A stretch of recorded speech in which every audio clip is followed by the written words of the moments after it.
approach anthu and akuuze chimene chikuchitika rather than kundionongera dzina. I'm not involved in anything concerning about MCP, DPP, PP. I don't care whatsoever party.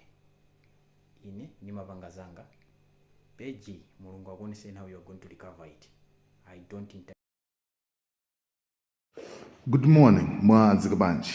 Anyway, mosara nthawi mamona mnyamata uyu dzina lake amene ndi Macforlane ngwelinji amene kuti timudziwe kwenikweni tinamudziwa ndi Bakili Muluzi Tv. Bakili Muluzi TV wakhala kupanga mavideo akumunena akukamba za mnyamata amene kuti mnyamata amene ndithu ndi haka amahaka ndipo mnyamata amene ndithu akuthandiza chipani cha MCP kupanga anyway zambiri kufuna kubera kuchani zambiri komanso nthawi inanso ndithu Bakili Muluzi TV anapanga post kunena kuti ineyo akuluakulu amenyamata ameneyu mumuzi kuti wachepa kwambiri chifukwa amayesesa kufuna kulanda page ino yapa Facebook. Zambiri ndithu moti mnyamata amene ife kwenikweni tinamudziwa ndi Bakili Muluzi TV. And another thing is amene ndithu ali connected, I think should be I'm not familiar.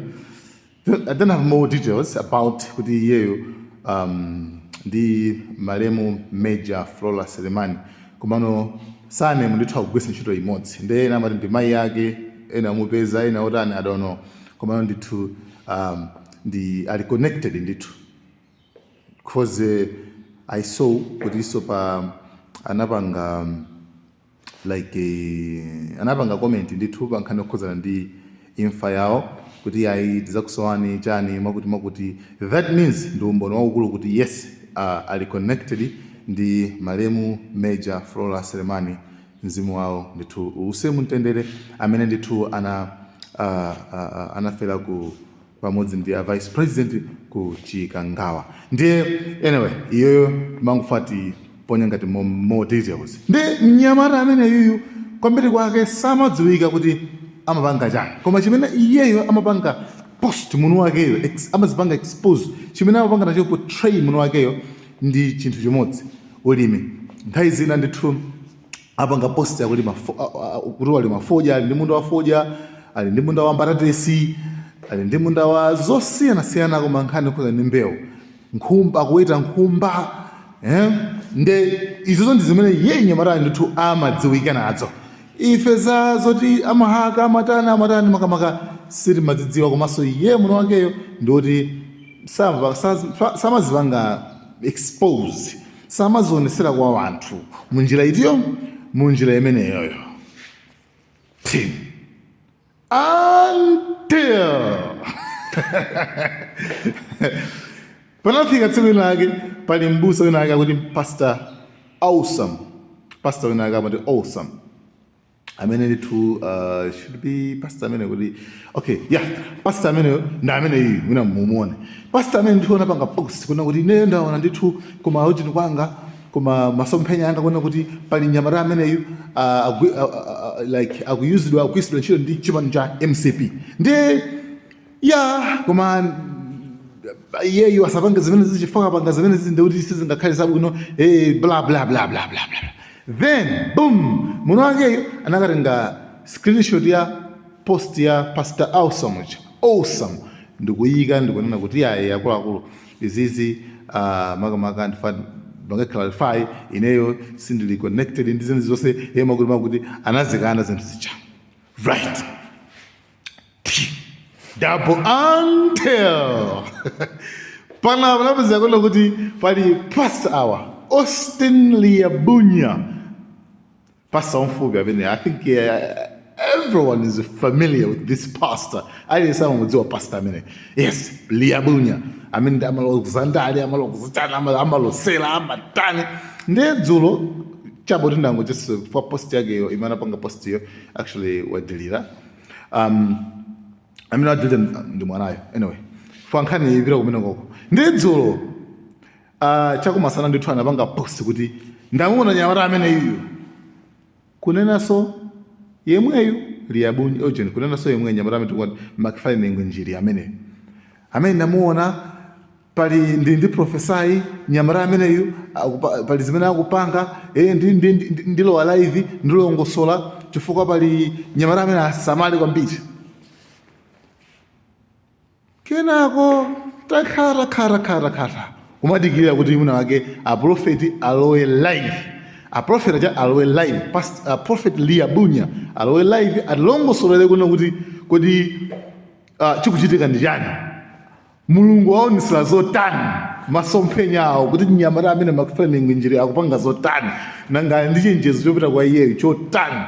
Ifetu basi 1 hour kumadikirira. After nthawi itakwana Pastor Liabunya analowa ndithu pa Facebook live nkuyamba ndithu kulongosola zinthu zosiyanasiyana kuti iyayi makamaka MCP ikalowaso ndithu bread tizagula pa 10,000 nde iyeyu ndithu anayambira kung'alula chipani cha MCP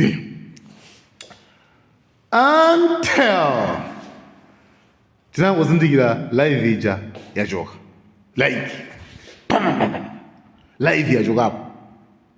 The same time tinangopezera pa live paja palowa ndani, palowa Mnyamata amene amanenedwa kuti amahaka uja Macforlane ngwelinji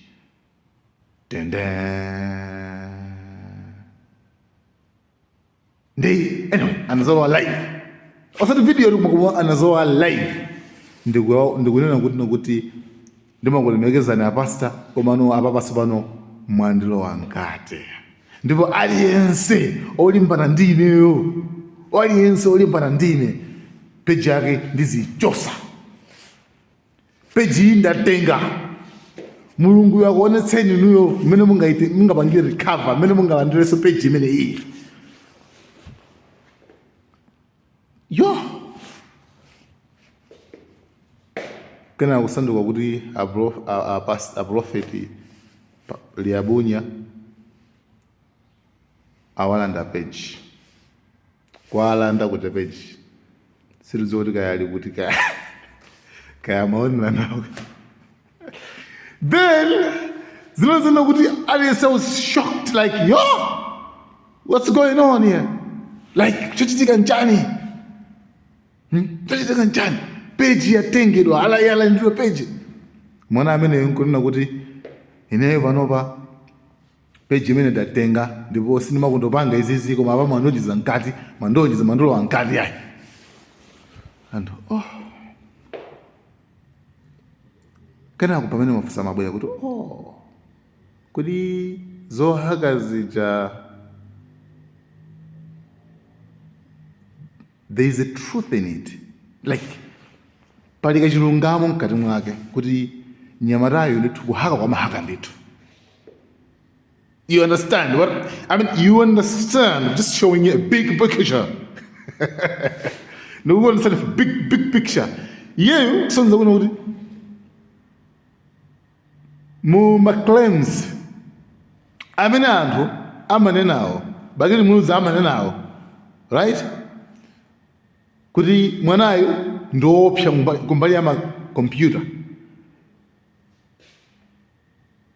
There is a truth in it. Pali kachilungamo ndithu mmene momo munkhanimo mpali kachilungamo kuti yeyo zinthu zamapangadi, right? 50% confirmed because yeka swabwe walanda page. Kwina akundisiri kudziwa maumboni nawo siri kudziwa koma umboni uti nawo kuti yeye amarani kama haka mumpesesa wenu bobo, right?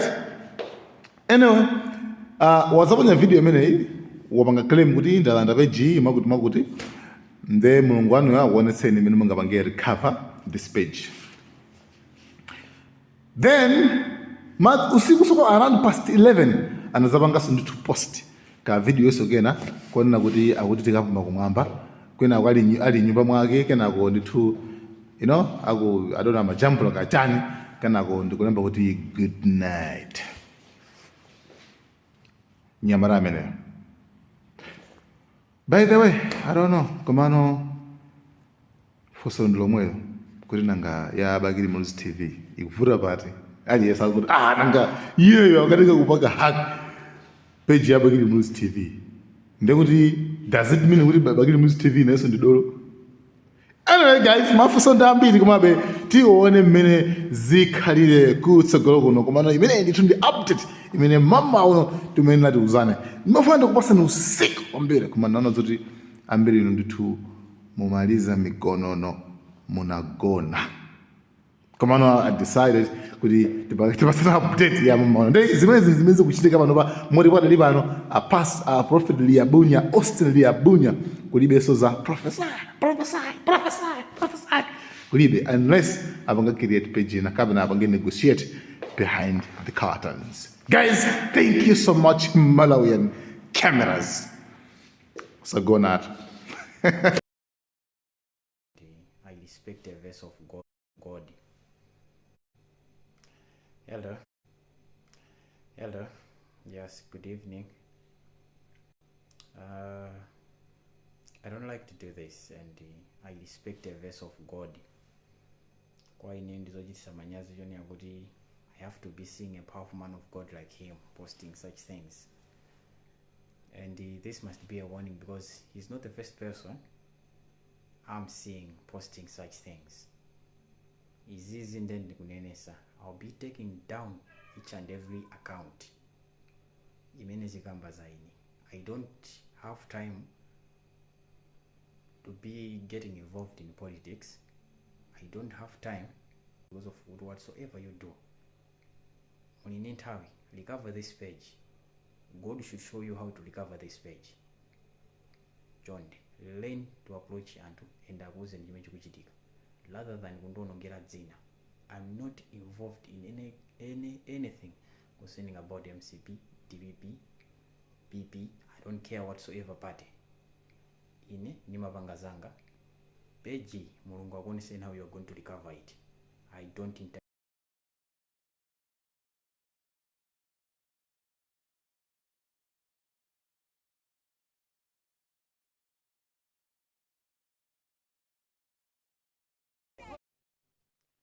Hello.